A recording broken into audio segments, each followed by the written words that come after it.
세상에서 가장 따뜻해야 할 이름, 엄마.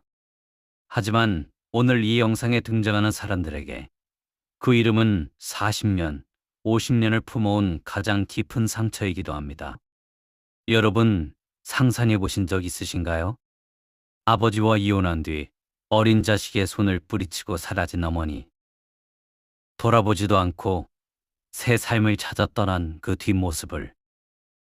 그리고 수십 년이 흘러 이미 머리가 희끗한 나이가 된 그 자녀들이 다시 친모를 찾아 나서는 이야기를.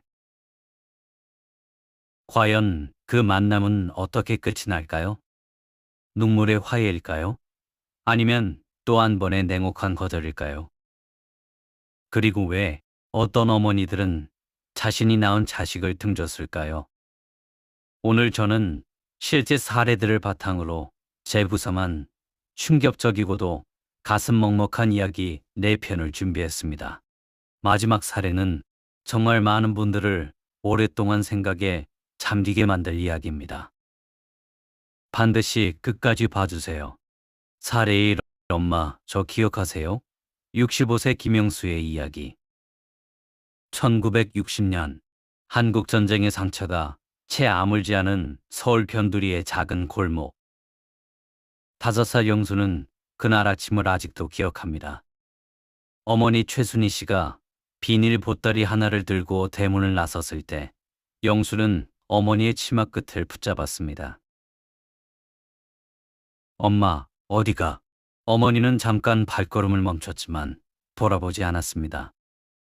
그리고 그게 마지막이었습니다. 아버지 김덕배 씨는 공장 노동자였습니다. 가난과 폭력이 뒤엉킨 가정. 최순희 씨는 견디다 못해 이혼을 선택했지만 당시 여성이 자녀 양육권을 가져가는 것은 거의 불가능했습니다. 경제력도 법적 지식도 없었던 그녀는 어린 영수를 남겨두고 고향인 부산으로 내려갔습니다. 영수는 할머니 손에 자랐습니다. 아버지는 새 장가를 갔고 계모는 영수를 2명 인간 취급했습니다. 학교에서 엄마라는 단어가 나올 때마다 영수는 교실 창밖을 바라봤습니다. 세월이 흘러 65세가 된 영수는 정년퇴직을 앞두고 결심했습니다. 죽기 전에 한 번만 보자. 그는 흥신소를 통해 6개월 만에 어머니의 주소를 찾아냈습니다. 부산 남구의 작은 빌라 3층. 최순희 씨는 이미 88세 노파가 되어 있었습니다.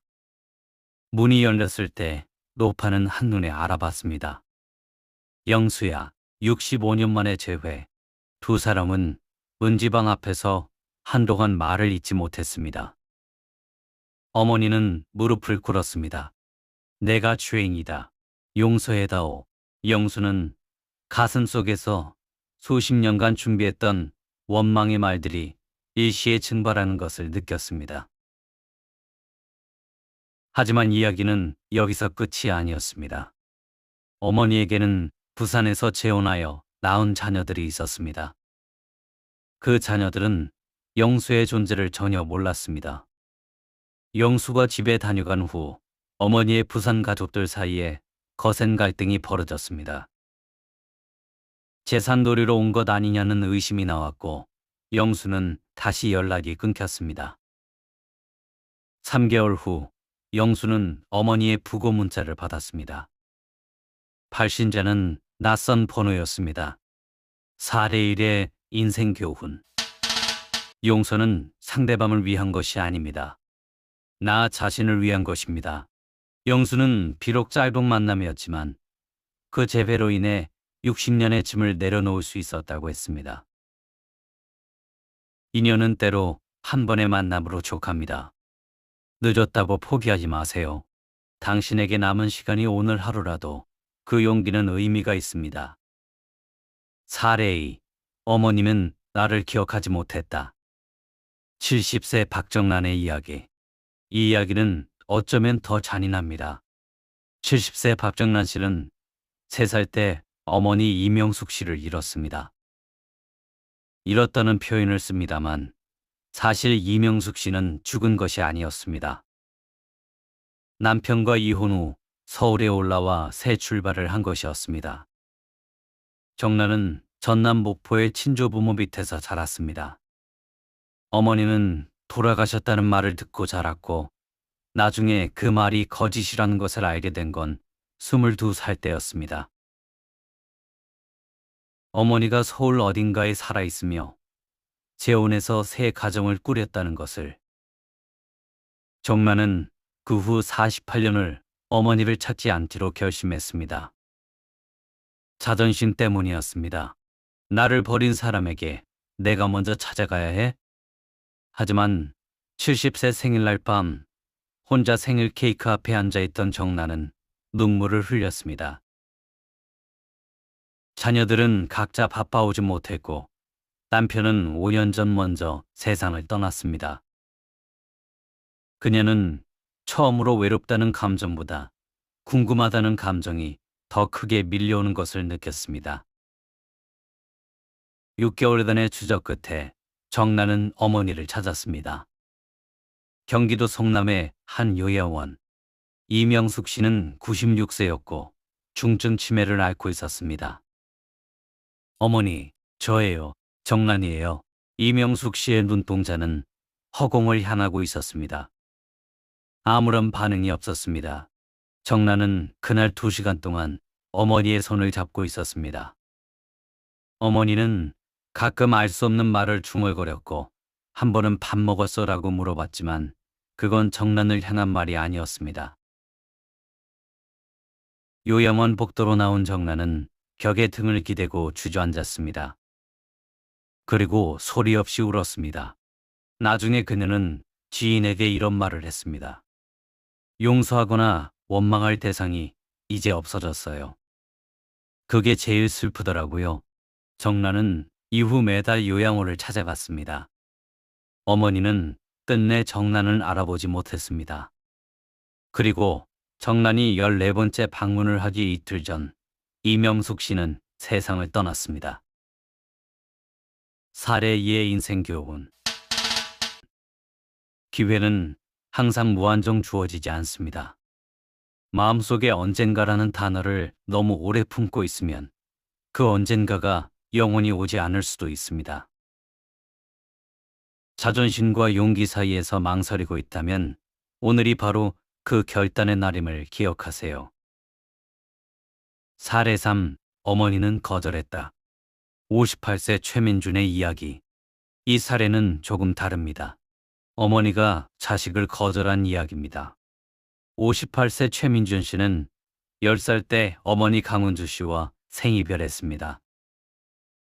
아버지의 알코올 중독과 도박으로 가정이 파탄났을 때 어머니는 민준을 친정에 맡기고 재혼을 위해 캐나다로 이민을 떠났습니다. 민준은 외조 부모 밑에서 자랐고 대학을 졸업해 중소기업 임원으로 안정적인 삶을 일궜습니다. 결혼도 했고 자녀도 있었습니다. 겉으로 보면 부족할 것이 없는 삶이었습니다. 하지만 쉰이 넘어가면서 민준의 마음속 어딘가가 자꾸 무너지는 것 같았습니다. 회사에서 무언가를 성취해도 공허했고 가족과 함께 있어도 혼자인 것 같은 느낌. 상담사는 그것이 버려진 내면 아이의 상처라고 했습니다. 민주는 2년에 걸친 수소문 끝에 어머니가 캐나다에서 돌아와 인천에 살고 있다는 것을 알았습니다. 어머니는 캐나다에서의 재혼도 파경으로 끝났고 노후에 혼자 귀국한 상태였습니다. 민주는 편지를 썼습니다. 원망의 말 없이 조심스럽게 그냥 한번 만나보고 싶다고. 일주일 후 답장이 왔습니다. 민준아, 만나는 건 어렵겠다. 이미 지나간 일이고 서로에게 도움이 되지 않는다고 생각한다. 건강하게 잘 살아라. 민주는 그 편지를 받고 사흘 동안 회사를 나가지 않았습니다. 그의 아내는 처음으로 남편이 밤새 소리내어 우는 것을 들었다고 했습니다. 민주는 이후 상담을 꾸준히 받으면서 이런 말을 남겼습니다. 어머니가 거절한 것은 어머니의 선택이에요. 하지만 내가 용기를 냈다는 것, 그건 내 선택이었어요. 그걸로 충분하기로 했습니다. 그는 이후 자신의 아이들과 더 많은 시간을 보내기 시작했습니다. 내가 경험하지 못한 것을 내 자식에게는 주겠다는 결심으로. 사례 3에서 새겨야 할 인생 교훈. 때로는 원하는 결과를 얻지 못해도 그 과정 자체가 치유가 됩니다. 거절당한 아픔이 크더라도 그 아픔을 통해 오히려 나 자신과 내 가족에게 더 솔직해질 수 있습니다. 상처받은 내면 아이는 당신이 직접 돌봐 주어야 합니다. 그 역할을 할 수 있는 사람은 결국 나 자신뿐입니다. 사례사, 진실은 달랐다. 62세 이수진의 충격적인 이야기. 이제 오늘의 마지막 이야기입니다. 제가 처음에 말씀드렸죠. 마지막 이야기가 가장 많은 생각을 하게 만들 것이라고. 62세 이수진 씨는 7살 때 어머니 오경숙 씨를 잃었습니다. 아버지 이태원 씨는 수진에게 이렇게 말했습니다. 너희 엄마는 가정을 버리고 다른 남자를 따라 떠난 나쁜 여자다. 수진은 그 말을 55년간 믿었습니다. 어머니에 대한 원망과 수치심을 품고 살았습니다. 학교에서 어머니 날이 올 때마다 아팠고 결혼식에 어머니 자리가 비어 있을 때 울었습니다. 아버지가 83세로 세상을 떠난 후 유품을 정리하던 수진은 서랍 깊숙이 숨겨진 봉투를 발견했습니다. 그 안에는 수십 통의 편지가 있었습니다. 보낸 사람 오경숙. 편지들은 1968년부터 1991년까지 23년에 걸쳐 씌어진 것들이었습니다. 어머님은 수진이에게 편지를 보냈습니다. 매년 생일마다, 매 명절마다 편지들은 아버지가 모두 숨겨왔던 것이었습니다. 아버지가 이혼 후 재혼할 때 새어머니에게 오경숙의 존재를 숨기기 위해서였습니다. 편지 속의 어머니는 나쁜 여자가 아니었습니다. 폭력적인 남편에게서 도망쳤지만 1960년대의 법과 가부장제 앞에서 딸을 데려올 방법이 없었던 어머니였습니다. 편지에는 수진이의 건강을 걱정하는 말, 학교에서 잘 지내는지 묻는 말, 엄마가 보고 싶으면 언제든 찾아오라는 말이 가득했습니다. 수진은 편지를 읽는 내내 손이 떨렸습니다. 그리고 어머니를 원망하며 보낸 55년이 한꺼번에 무너졌습니다. 수진은 편지에 적힌 주소를 단서로 어머니를 찾기 시작했습니다. 어머니는 살아계셨습니다. 전북 전주에서 89세로. 전화를 걸었을 때 어머니는 수화기를 든 채 한동안 아무 말도 하지 못했습니다. 그리고 겨우 이런 말을 했습니다. 수진아, 엄마가 살아있는 동안 네 목소리를 들을 수 있을 줄 몰랐다.